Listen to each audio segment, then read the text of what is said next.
Cross সবাই আমার জন্য দোয়া করবেন। বহিমিয়ান ঘোড়া, হ্যাঁ মোশাররফের সাথে কাজ মানেই ওটা ফান হয়। কোনো একটা প্রোগ্রাম আসলে তখনই সফল হয় যখন অনেক মানুষ থাকে।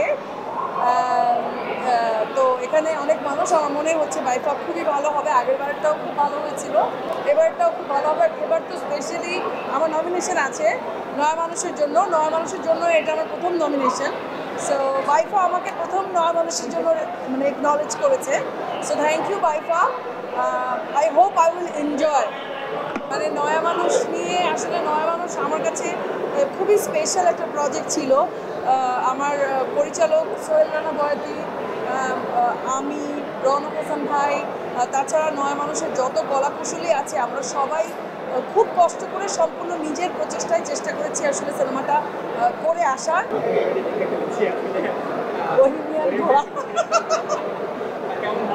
বহিমিয়ান ঘোড়া এটা একটা অদ্ভুত গল্প। খুব বেশি বলতে পারছি না বহিমিয়ান ঘোড়া নিয়ে, তবে ইট উইল বি ফান। মানে মোশাররফ করিম যেখানে থাকে সেখানে কি মজা না হয়ে পারে? হ্যাঁ মোশাররফের সাথে কাজ মানেই ওটা ফান হয়। মানে ফান হতে হতে একটা সুন্দর কাজ হয়ে যায়। যেরকম জালালের গল্প আমরা এত মজা করে এত সিরিয়াস একটা গল্প শুট করেছি, আমরা টেরই পাই। সো বহিমিয়ান ঘোড়াও খানিকটা ওরকম। ফিঙ্গার ক্রস সবাই আমার জন্য দোয়া করবেন। নয় মানুষের জন্য যদি আমি আজকে আসলে অ্যাওয়ার্ড পাই, ইট উইল বি দ্য মানে happiest day of my life.